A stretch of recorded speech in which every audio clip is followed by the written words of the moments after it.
KBS 1라디오의 모든 프로그램 유튜브에서도 함께할 수 있습니다. 실시간 방송 보실 수 있고요. 정치, 경제, 사회, 문화 등 다양한 분야의 명품 콘텐츠도 마련되어 있습니다. KBS 1라디오 유튜브 채널 구독, 좋아요, 댓글 많이 부탁드립니다. 정관용의 시사본부 토요일 2부 출발하죠.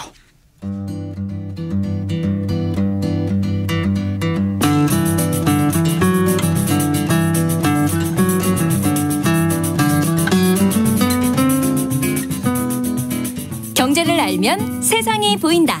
권혁중의 일타 경제.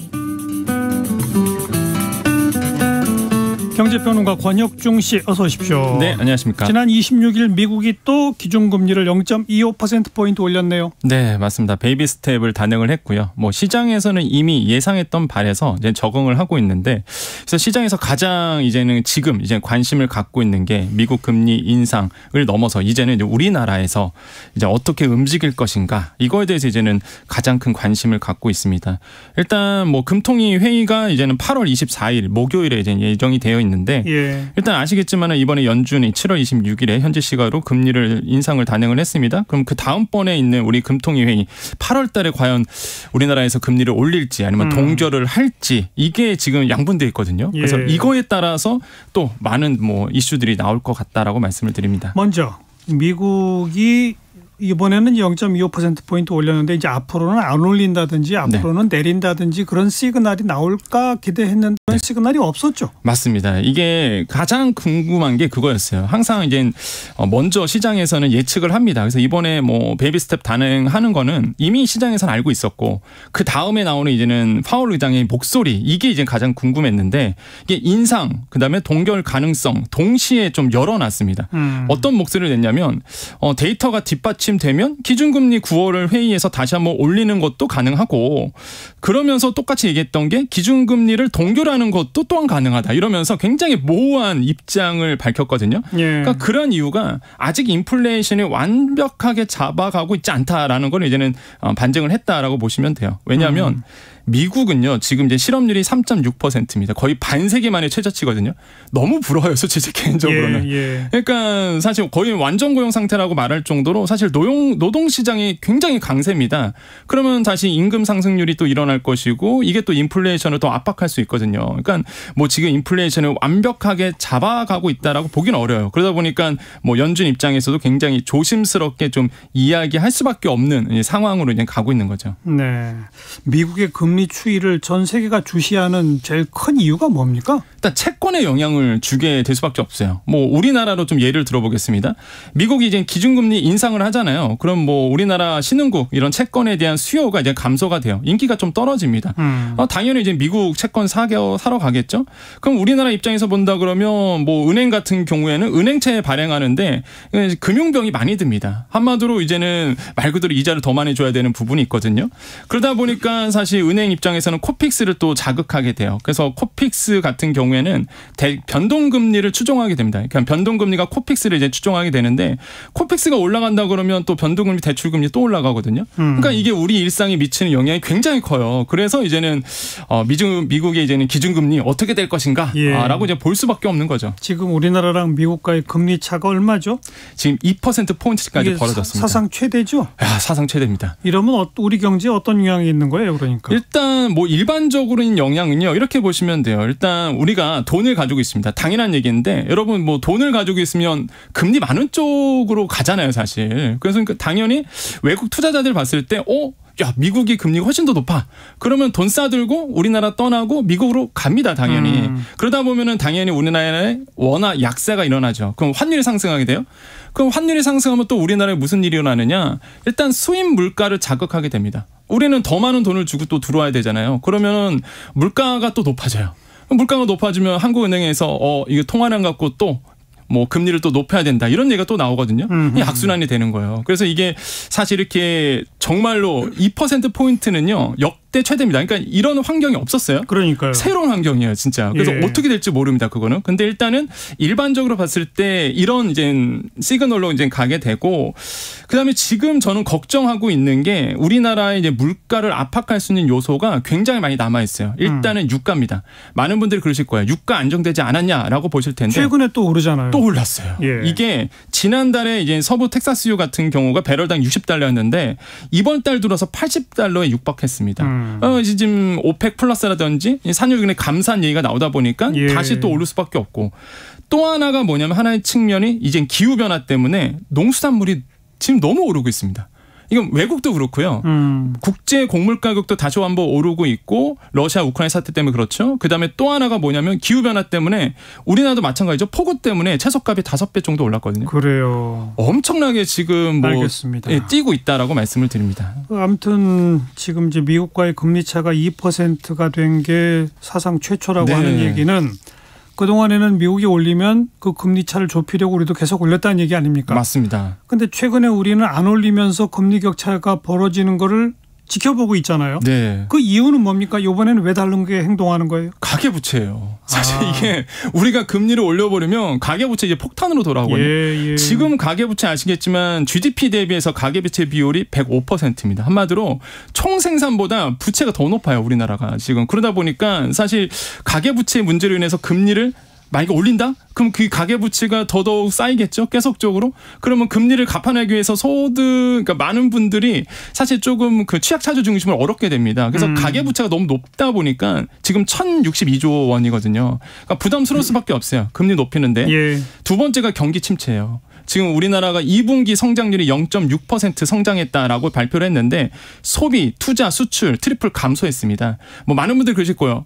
기사 보니까 올랐다던데? 그거는 이제는 지난달 얘기고 2분기 전체로 봤을 때는 소비, 투자, 수출 다 감소했거든요. 무슨 얘기냐면 성장이 지금 잘 안 되고 있는 부분이 있어요. 0.6% 성장. 사실 그 기대하는 것보다 많이 낮다라고 생각을 해보겠고, 그러다 보니까 사실 금리를 높인다 그러면 더 침체가 오거든요. 예. 그러다 보니까 사실 지금 금리가 높이기에는 굉장히 지금 통화 정책이 어려운 상황이 있다라고 저는 생각을 해봅니다. 그렇지만 물가 상승 압박이 있다. 아까 말씀하신 대로. 네. 또 미국과의 금리 격차는 계속 부담스럽다. 네. 한마디로 말하면 우리도 금리를 올릴 요인들이 점점 쌓여가고 있다, 이거 아닙니까? 맞습니다. 그렇게 되면 주택담보대출 금리는 벌써 오르는 거죠? 오르죠. 이미 올라가고 있어요. 예. 이게 그렇게 보세요. 기준금리가 올랐기 때문에 대출금리가 오른다, 이건 아니고요. 예. 기준금리가 오를 거야. 그러니까요. 예상을 하면 먼저 시장에서 반응을 하거든요. 그러니까 한국이 이제 기준금리를 이번에 높일 수 있어라는 가능성이 보이니까 시장에서 먼저 반응합니다. 채권 금리가 이제 상승을 하고 있고요, 지금. 그러다 보니까 당연히 이제는 대출 금리가 먼저 상승하는 기준금리보다 이런 현상들이 벌어지고 있고, 현재 이제 금융권에 우리가 보통 주담대 받는다 그러면 고정형이 있고 변동금리가 있는데, 이 고정형 금리가요 상단이 5.81% 27일 기준입니다. 예. 변동금리는 6.94%예요. 그러니까 무슨 얘기냐면 다시 지금 오르고 있는 추세예요, 대출금리가. 이미 오르고 있다. 네. 그러다 보니까 지금 뭐 영끌족도 마찬가지고 대출 받으신 분들 입장에서는 더 지갑이 얇아질 수밖에 없는 상황으로 지금 가고 있다라는 겁니다. 네. 우리 금융당국자들은 우리 금융시장은 전반적으로 안정된 모습이다, 이런 진단을 내리는데, 이런 낙관적인 진단하는 배경은 뭡니까? 일단은 뭐 지금 기준금리가 좀 벌어졌을 때, 미국과 우리나라의 금리가 벌어졌을 때 생각만큼 외국인 자금이 빠져나가지 않았다 라고 이제 조사가 됐거든요. 근데 요거는 이제 팩트 맞습니다. 실제 이제는 1.75%포인트 정도 벌어졌을 때 오히려 이제 순유입이 됐던 부분이 있어요. 채권, 주식 포함해서 한 135억 달러 정도 투자가 더 이루어졌거든요. 예. 그러다 보니까 봐라, 이거 금리 격차 벌어져도 외국인들 떠나지 않아라고 이제 얘기하고 있고. 그러네요. 예. 두 번째로는 환율이 이제 안정적이었어요. 그것도 맞는 얘기죠. 맞습니다. 이것도 한 1,200원대로 이제 1,200대 후반에서 안정적으로 유지되고 있다 보니까 뭐 금리 차가 벌어지면 우리나라의 환율, 그러니까 원화 가치가 떨어진다, 그래서 환율이 상승한다, 이거는 맞지 않아라고 이제 얘기를 하고 있는데, 저는 사실 조금 불안한 부분은 역시나 있다. 왜 그러냐면 미국 같은 경우에는요, 보면요. 그 지금 좀 인플레이션이 잡아가고 있는 상황에서도 미국의 당국자는 이런 얘기합니다. 야, 한 번에 좋은 지표야. 이거 뭐 큰 의미 부여하지 않아. 더 경각심을 가지고 더 시장을 바라봐야 돼라고 얘기하고 있는데 예. 우리나라의 당국자는 지난달이었죠. 2.7% 이제 CPI 지수가 나왔을 때 봐라, 뭐 물가 떨어지고 있다. 지금 뭐 물가 잡아가고 있다라고 이제 막 대대적으로 홍보를 했었거든요.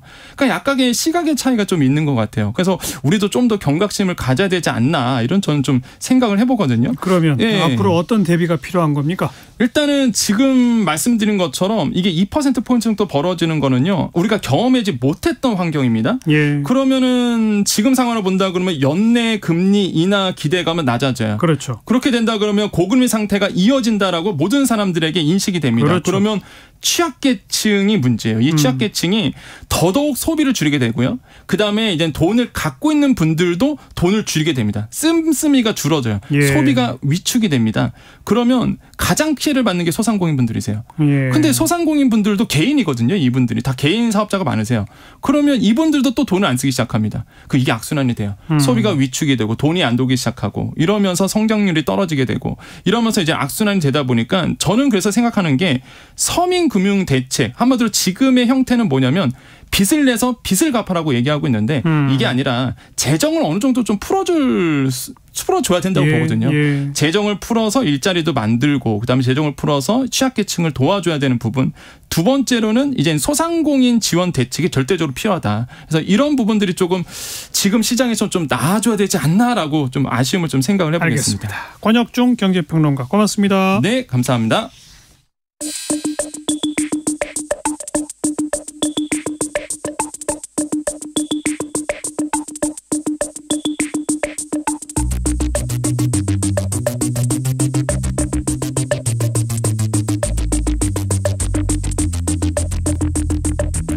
뜸들이지 않습니다. 알맹이부터 찌릅니다. 고수들의 진검승부. 끝장토론 각설하고.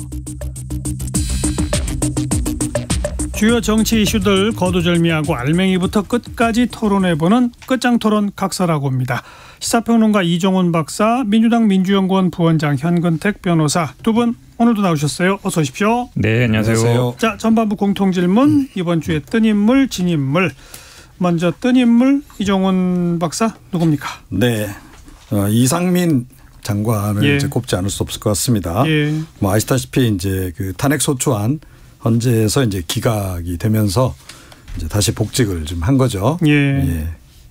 그런데 예상했던 거 아닌가요, 사실? 뭐 대부분의 전문가들도 사실은 사전에 그렇게 예상을 좀 했었고요. 심지어 민주당 의원들도 이건 기각될 거라고 예상했다면서요.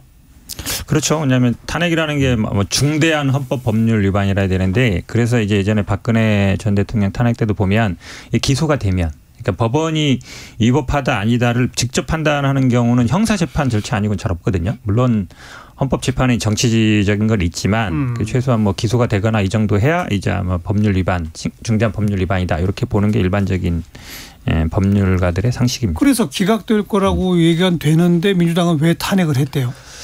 그래도 사실 누군가 책임을 져야 되는데 이게 이제 정치적인 책임을 지는 게 보통 이런 참사가 나면 뭐 장관이 당연히 주무부처 장관이 사임하고 이런 거 됐지만 뭐 민주당에서는 뭐 사임 요구했지만 안 했고 그다음에 이제 해임 건의도 했지만 이제 대통령이 거절했기 때문에 사실은 어찌 보면 이제 마지막 카드를 내민 거다. 그러니까 불가피한 선택이었다고 보고 있습니다. 네. 여론에 불을 지르겠다는 의도가 강했겠죠. 그러니까 뭐 다 기억하시겠지만 그 당시에 뭐 이상민 장관 같은 경우는 이제 발언 논란도 좀 있었고 해가지고 그게 제일 더 컸죠, 예, 그래서 사실. 국민들 사이에서 여론조사 그 당시 해본 결과를 보더라도 자진 사퇴하는 게 좋겠다라는 의견들도 굉장히 압도적이었었거든요.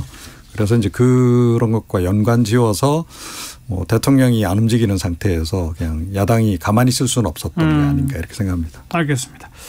자, 현근택 변호사는 금주에 뜬 인물?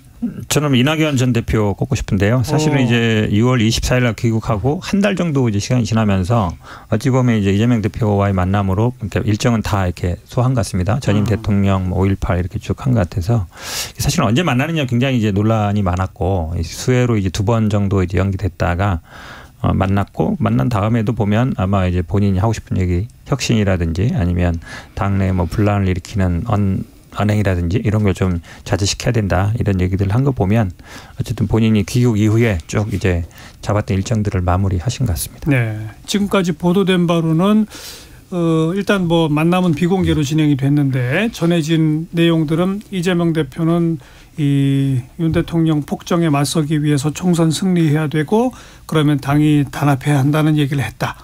거기에 대해서 이제 이낙연 전 대표도 뭐 당의 단합은 같은 얘기를 했을 것이고 동시에 이 도덕성 회복 그리고 더 혁신 뭐 이런 얘기를 했다 정도 알려지고 있지 않습니까? 네네. 그 이상으로 알려진 거 없습니까 혹시? 저도 뭐 입당했던 게 아니고 전해드린 게 없기 때문에 아마 이제 비공개로 한 이유는 이제 뭐 지지자들 간의 충돌이라든지 예상했을 것 같고 또 배석한 의원들이 아마 언론에 브리핑하는 정도가 될 것 같습니다. 보통 뭐 물론 뭐 개인적인 의견들도 나왔을 수는 있죠. 하지만 그걸 뭐 이렇게 다 오픈하고 그럴 것 같지는 않습니다. 네, 더 나온 건 아직은 없다. 그래도 시간 지나면 또 나와요. 무슨 그렇죠. 얘기했다고 이러면서. 자, 그럼 뒤에 진인물로 가봅시다. 이종원 박사. 네, 저는 김남국 민주당 의원. 지금 국회 차원에서 징계 논의에 착수를 이제 그렇죠. 했습니다. 그래서 그야말로 이제 제명 위기에 이제 처한 상태인데 8월 뭐 중으로는 결정을 내릴 거다라는 얘기가 좀 나오고 있고요. 뭐 각종 여론조사에서 뭐 윤리 자문위 공고대로 제명해야 한다는데 찬성 의견이 의외로 좀 많이 나오고 있고요. 그런 속에 지금 민주당 내에서도 제명 불가피론이 좀 제기가 되고 있는 그런 예. 그 상황이기도 합니다. 민주당 내에서도 제명 불가피론 확산됩니까? 뭐 의견은 갈리고 있는 것 같습니다. 그러니까 지금 아시다시피 이제 윤리자문위원회에서 11분 정도 나왔었고 지난번에도 얘기한 것처럼 또 뭐 억 단위 넘는 이제 그다음에 뭐 수백 회 거래되시는 분들도 있어서 그럼 뭐 권영세 의원이나 다른 분들도 문제가 되지 않느냐라는 문제가 있어서 아마 당장 이게 뭐 김남국 의원 것만 단독 처리는 쉽지 않은 상황 아닌가라고도 보는 의견에도 있습니다.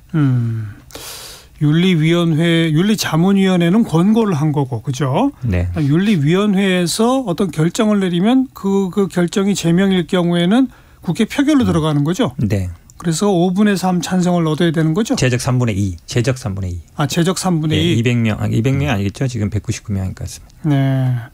그러면 민주당의 태도가 결국 결정적이겠네요.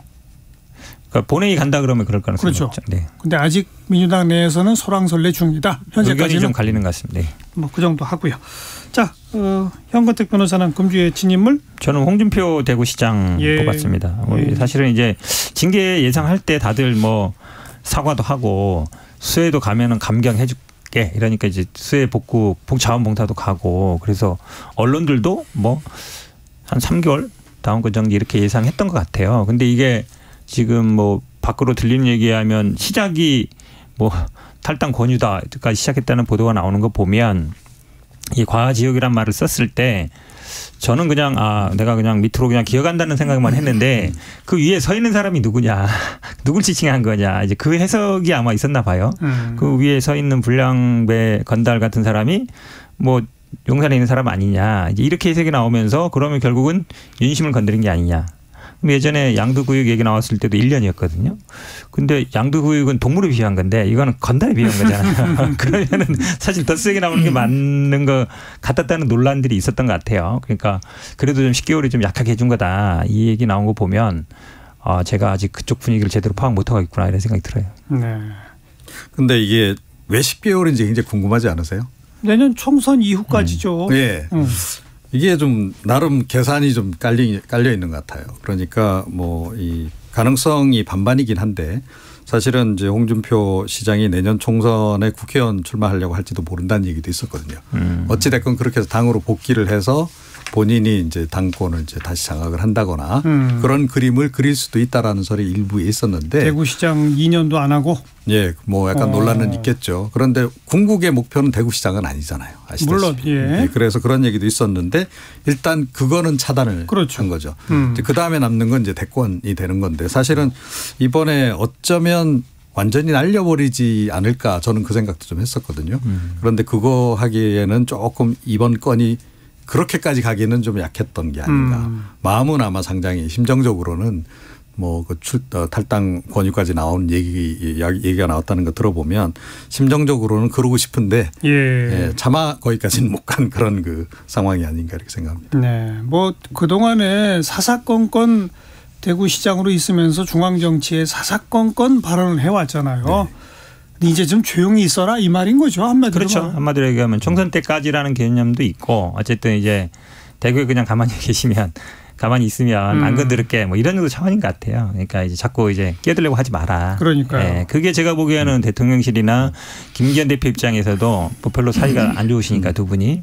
그러니까 어쨌든 그동안은 좀 가만히 있어야 할 것 같은데 이분이 또 가만히 있을 성격이 아니시잖아요. 발언권은 살아있다 그러고 3년이 남아있다. 3년은 긴 시간이다 이런 거 보면 제가 보기엔 더 할 것 같은데요. 그러니까 네, 앞으로 3년이 남아있고 그동안은 내가 시장하면서 이렇게 하면 되기 때문에 아마 제가 보기에 당장 윤석열 대통령을 건들지 못해도 김기현 대표는 어떤 식으로든지 간에 제가 보기에 그래요?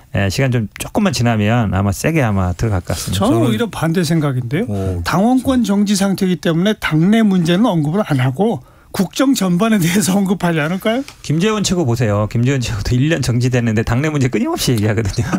왜냐하면 당내에서의 뭔가 역할을 찾아야 되기 때문에. 근데 제가 보기에도 이제는 좀 윤 대통령을 주공으로 삼을 가능성도 그죠? 없잖아 있다. 저는 그렇게 생각합니다. 그러니까 어차피 이렇게 된 바에는 아예 이제 윤 대통령의 대항마로 그냥 완전히 확실히 자리매김을 그냥 해버리는 그런 쪽으로 가려 할 수도 있다 이렇게 생각합니다. 총선 때까지는 아닐 것 같아요. 총선 끝나야 제가 보기에 아마 지금은 이제 다 공천이 걸려 있기 때문에 여당 의원들이 다 이제 대통령 눈치 보는데 선거 끝나면 그다음에 눈치 볼 일이 없거든요. 그러면 아마 자기한테 동조하는 사람도 있을 거다 생각해서 총선 때까지는 제가 보기에 당대표는 모르지만 대통령 공격은 안 할 것 같아요. 흥미롭네요. 예. 뭐 조용히 지내실지 아니면 당내 문제 언급인지 대통령 문제 언급인지 이거 좀 지켜보도록 합시다. 자, 금주의 뜬 인물, 진 인물까지 언급해봤고요. 가장 최근 뉴스로 바로 어제 윤 대통령이 이동관 특보를 방송통신위원장 후보로 지명했죠. 이동관 후보자의 목소리 또 이재명 민주당 대표의 목소리 들어보고 이야기 나누죠. 이 가짜 뉴스와의 전쟁에 지금 각국 정부, 시민단체가 모두 그 대응에 볼모라고 있는 이슈입니다. 그래서 저는 무엇보다 공정한 미디어 생태계의 복원 그리고 자유롭고 통풍이 잘 되는 소통이 이루어지는 정보 유통 환경을 조성하는 데 먼저 총력을 기울이려고 합니다. 이제 대한민국에도 국제적으로 신뢰받고 그리고 인정받는 공영방송이 있어야 하는 것은 물론이고 넷플릭스 같은 콘텐츠 거대 유통기업이 나와야 한다고 생각합니다. 여러분 모두 아낌없는 성원과 조언 부탁드리고 또 야당과 비판 언론의 질책이나 또 비판에 겸하게 귀를 기울이겠습니다. 이동관이라는 분을 방송통신위원장에 임명한다고 합니다. MB정권 때 방송탄압의 상징 인물 아닙니까? 그리고 국민 압도적 다수가 반대하는데도 굳이 임명을 강행하는 것은 국민을 나라의 주인이 아니라 지배 대상으로 여기는 그런 태도 아니겠습니까? 드디어 방송 장악을 현실로 해보겠다는 것입니까? 네, 이동관 후보자 또 이재명 대표 목소리까지 들었습니다. 양근택 변호사가 먼저 얘기해 보시죠. 뭐 이동관 특보가 후보자가 될 거라는 거는 뭐 이미 뭐 한두 달 전부터 나왔던 얘기인데 근데 이제 뭐 당연히 대한민국에서 방송 통신 쪽에 있는 분들은 이분은 모르지 않을 것 같고 최근에 가장 논란이 됐던 건 학폭 논란이죠. 학폭 논란도 해명이 잘 안 됐습니다. 지금 사과하고 화해가 이루어졌다는데 그때 아마 피해자로 언급된 분들이 4분이었거든요. 근데 이제 한 분 정도만 이제 사과가 됐다는 것 같고 가장 중요한 문제는 저도 뭐 학폭위원장 해봤습니다만 학폭을 여냐 안 여냐 이게 가장 중요해요. 열면 뭔가 조치를 하게 돼 있죠. 학교폭력위원회. 그렇죠. 네, 위원회. 결국 안 열었거든요. 전학하고 뭐 전화 통화했다는 얘기도 나오고 좀 미뤄달라는 얘기도 나온 거 보면 이 논란도 제가 보기에 뭐 만만치 않고 그다음에 이분의 경력상 뭐 KBS, MBC, YTN 이분 있을 때 정말 많은 일들이 있었거든요. 사장 물러나고 기자들 구속되고 해고되고 이런 일들이 있었는데 다 주도한 거 아니냐 이런 논란이 있었고 가장 또 좀 심각하게 보는 거는 이제 국정원 문건에 나온 얘기인데 특정 패널이나 특정 뭐 진행자 이런 분들을 좀 이렇게 한마디로 얘기하면 블랙리스트 만들어서 이런 사람도 몰아내야 된다. 이런 이제 사실은 국정원이 그런 일 하는 것도 부적절하지만 그거를 청와대에 보고해서 했다는 거 아닙니까? 근데 지금 여당 측 얘기들이 의원들이 얘기하는 거 보면 벌써 그런 얘기들이 많이 계속 나오고 있죠. 지난번에도 이렇게 표로 만들어서 빨간색, 파란색, 검정색 패널들 분리해놓고 이랬던 일이 있었는데 이게 결국은 다시 진행될 것 같다라는 느낌이 들고요. 지금 그렇지 않아도 언론인들 상대로 이제 여론조사를 한 거 보면 80% 가까이가 반대하고 있다는 거 아닙니까? 결국은 다 걱정하는 거거든요. 언론 단체라든지 이런 데서 이분의 경험, 경력 그동안 어쨌든 보고 있는데 지금 윤석열 대통령이나 정부 여당에서 보는 거 보면 제가 보기엔 뭐 KBS, MBC, YTN 이런 데들이 다 이제 한마디로 얘기하면 좌파가 장악돼 있다. 이게 빨리 쳐내야 된다. 정리해야 된다. 이걸 딱 진행하실 것 같아요. 어떻게 보세요? 그러니까 저는 왜 이런 선택을 하시는지 잘 납득이 안 가요. 사실은. 뭐 최근에 뭐 아시다시피 그 뉴라이트 계열들, 그다음에 MB맨들, 아니면 검찰 특수부 출신들, 뭐 이렇게 지금 이제 한정해서 이렇게 가고 있어요. 그래서 전체적으로 보면 이 MB맨들하고 이 윤석열 대통령을 중심으로 한 검찰 특수부 라인이 결합된 정권 같은 그런 느낌을 지금 많이 이제 받게 되거든요. 그런데 뭐 아시다시피 이제 이동관 특보 같은 경우에는 저는 이분이 블랙리스트의 쇼시라고 생각합니다. 그러니까 제가 이제 아마 그 뭐 우리 진행자님께서도 그 당시에 아마 그런 얘기를 많이 들으셨을 것 같은데 이명박 정부 들어서고 나서 제가 처음으로 방송가에서 성향조사한다고 그러고 뭐 이런 얘기를 제가 듣기 시작했거든요. 그래서 그때부터도 논란이 꽤 이제 있었던 바가 있었던 거고 박근혜 때는 사실은 이명박 때 하던 거 그대로 이어받아서 한 겁니다, 사실은. 근데 그거 가지고 이제 결국 처벌까지 받고 뭐 그런 일이 이제 진행이 된 건데 다시 또 블랙리스트를 만들 참이냐. 예, 조금 전에 말씀하셨듯이 벌써 뭐 좀 그런 흔적들이 여기저기서 좀 포착이 되고 있는데 다시 그런 그 과거로 되돌아가는 식의 선택을 한다는 것이 좀 납득이 가지 않는다. 어차피 본인이 대통령이 됐으면 좀 새롭게 하고 싶은 마음이 없을까. 이런 생각도 좀 들기도 하고 그렇습니다. 새로운 인맥이 별로 없으니까 MB맨들을 계속 쓰시는 거 아닐까요? 그런 건지 아니면 제가 요즘에는 이런 제 나름의 합리적인 의심인데 이분이 뭐 이 MB 라인으로부터 뭔가 책을 잡으셨나.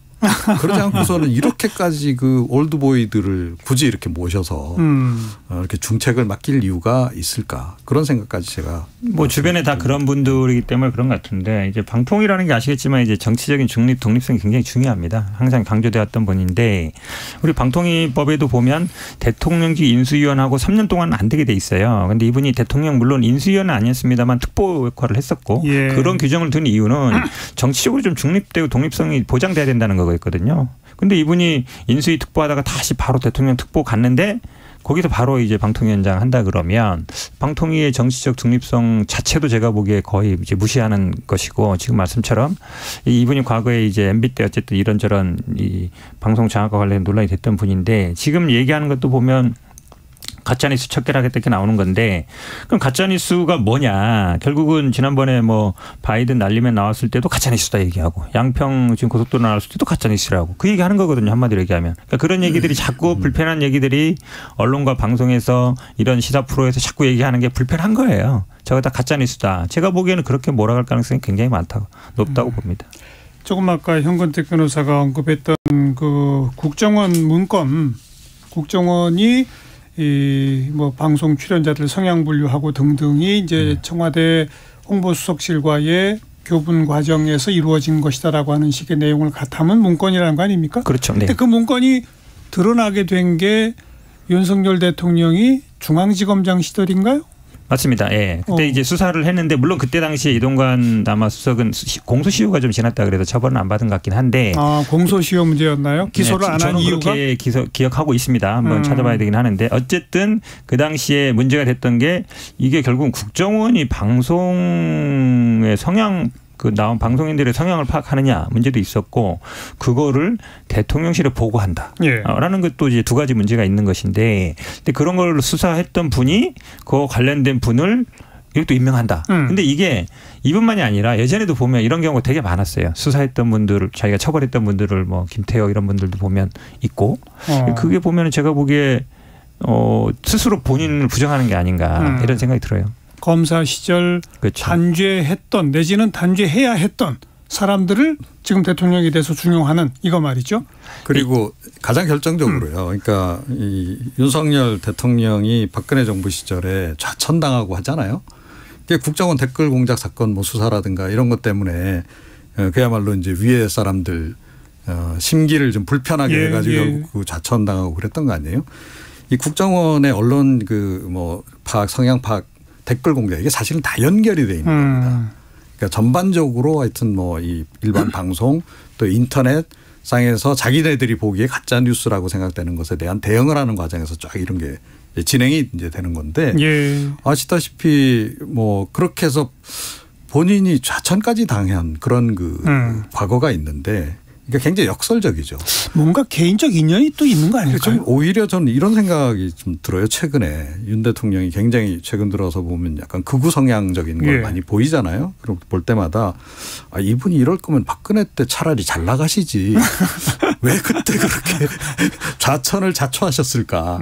그런 생각조차 들 정도로 사실은 최근에는 이렇게 논리적으로 이렇게 납득이 안 가는 부분들이 많이 발견이 됩니다. 청문회가 좀 시끌시끌하겠죠. 그렇죠. 청문회는 제가 오히려 청문회가 열릴까 싶기도 해요. 왜냐하면 이게 지금 계속 통일부 장관도 그렇고 청문회 했든 오히려 청문회 하면 오히려 면피 세워지는 거 아니냐 이런 말도 있어서 아마 야당 입장에서는 계속 사퇴를 요구할 가능성이 더 높지 않냐고 봅니다. 그렇지만 사퇴 요구는 사퇴 요구고 사퇴 안 할 것이고 그죠? 그렇죠. 그럼 청문회 하는 게 야당 입장에서는 이득이잖아요. 그렇죠. 아니 하긴 해야 되는데. 그렇죠. 근데 지금까지 이제 논란이 워낙 많기도 해서 이거를 다시 확인한다고 이걸 여론이나 이걸 신경 쓰거나 아니면 야당의 어떤 지적에 대해서 귀도 아마 들을 것 같지 않아서 아마 그 점이 고민이 될 것 같습니다. 그래도 청문회 하겠죠? 해야죠. 네. 하는 게 맞는 것이고요. 그러니까 최근에 사실은 청문회 워낙 이제 무용론이 많이 제기되고 있고 아무리 청문회 청문 경과보고서 채택이 안 되더라도 대통령이 임명 강행하면 그만이고 그런 식으로 흘러가고 있긴 한데 그런데 그런 청문회 과정들을 통해서 일단 국민들의 알 권리가 어느 정도는 충족이 되지 않습니까? 그래서 그런 부분은 굉장히 중요하다 이렇게 생각합니다. 자, 근데 이제 어쨌든 방통위는 5명의 상임위원 체제로 구성이 돼 있지 않습니까? 네. 그런데 전임 방통위원장은 면직 처리가 돼서 지금 1명이 공석이고 네. 민주당 추천 몫인 최민희 전 의원은 추천했는데 대통령실에서 계속 임명을 안 하고 있는 상태잖아요. 네. 그래서 또 1명 공석이고 그래서 지금 3명 남아있는 거 아닙니까? 네, 맞습니다. 그래서 그 3명 남아있는 좀 기형적인 형태의 방통위원회가 지난번에 공영방송 수신료 분리징수하는 방송법 시행령 개정안 의결했던 거 아닙니까? 그렇죠. 네. 그럼 이번에 이제 신임 방통위원장이 오면 4명 체제가 되는 거예요. 네. 그럼 민주당 추천 몫에 그거는 추천은 해놓고 임명 안 한 채로 계속 갈 수 있는 겁니까? 몇 년씩? 아니 원래 임명해야죠. 근데 지금 말씀하신 것처럼 지난번에 수신료 분리할 때도 만약에 최민희 의원이 있었으면 2대2가 되는 거거든요. 과반이 안 되는 거잖아요. 그러니까 어찌 보면 이제 그런 걸 위해서 저는 임명 안 했다고 보는데 지금 남은 두 분 김효재, 김현 의원도 다음 달 23일입니다. 그러면 사실은 이분들도 후임 문제도 비슷하게 물론 이제 여당이 지금은 이제 김현 의원 자리는 이제 지금 여당이 추천해서 갈 것 같고 있기 때문에 문제는 임명을 하실 것 같은데 그런데도 제가 보기에도 이걸 만약에 그냥 4인 체제로 간다. 오히려 제가 보기엔 1인 체제 가능성도 있어요. 왜냐하면 이 청문회가 늦어지고 그다음에 금방 임명 안 되면 이분들이 23일에 끝나고 이러면 1명 남는 거잖아요. 예. 좀 이상한 형태가 되는 거죠. 같은 새로 추천을 하건 뭘 하건 매듭을 지어야 되지 않습니까? 최민희 전 의원은 어떻게 되는 거예요? 그러니까. 아니 대통령 임명하면 되죠. 임명을 계속 안 하면 네.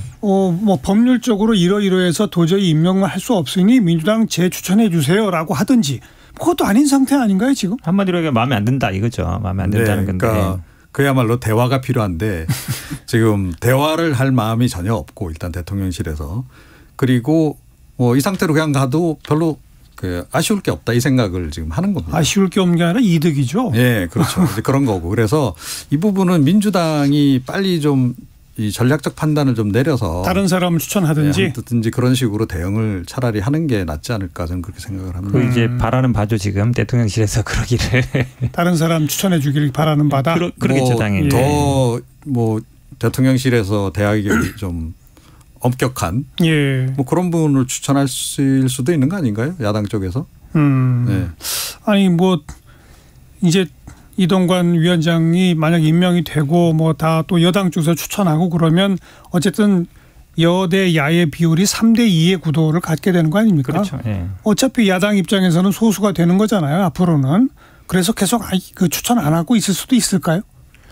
아니 그래도 한 명 더 있는 거랑 없는 거랑 차이가 야당이 있죠. 추천하면 야당의 지금까지 저도 이거 잘 이런 경우를 본 적이 없는 것 같아요. 왜냐하면 그게 결국은 말씀처럼 3대2 구도가 되고 야당이 다수가 안 되더라도 뭔가 목소리를 내면 이게 어쨌든 추천을 하고 국회에서 통과한 거잖아요. 예. 그럼 이제 국회에서 추천한 거랑 마찬가지인 거예요. 예. 그런데 그거를 대통령이 임명 안 한다 그러면 이건 국회 권한 자체를 무시하는 거죠. 그렇기 때문에 말씀처럼 지금 대통령이 일단 임명 안 하니까 다른 분 추천한다.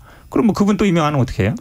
그러니까 결국 대통령이 그러면 다 임명하는 거 마찬가지인 거예요. 그러니까 서로 비판하고 계속 이 상태로 간다는 거 아닙니까? 그걸 원하는 거잖아요. 답답하잖아요. 그런데 결국은 민주당 쪽에서 뭐 교체하려 들지 않을까 저는 그렇게 봅니다. 그러니까 최민 의원 같은 경우에는 뭐 내년 총선 출마도 준비하고 있는 거로 제가 알고 있는데요. 그렇게 되면 이제 총선이 이제 점점 다가오기 때문에 그래서 다른 인물 교체를 좀 이제는 고려할 때가 아닌가. 네. 뭐 제 생각은 그렇습니다. 방통위 얘기까지 좀 나눠봤습니다. 1시 36분 향해 가네요. 잠깐 교통정보 전해드릴게요. 임초희 씨.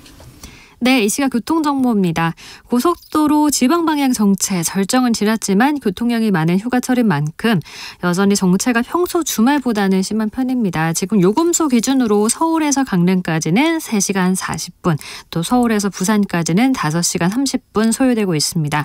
영동고속도로 강릉 쪽 서용인 분기점에서 양지터널, 그리고 호법 부근에서 여주 분기점까지 밀리고요. 강원권에선 원주 부근에서 새말, 횡성휴게소에서 둔내터널 사이 막히고 있습니다.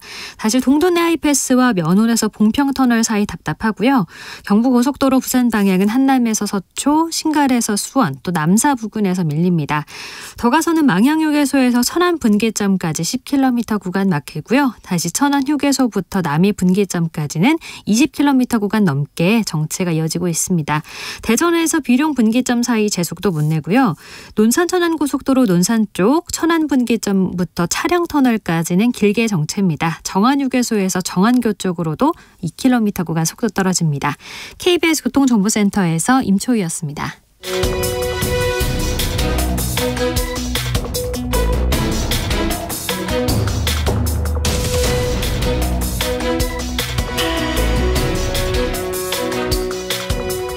여러분께서는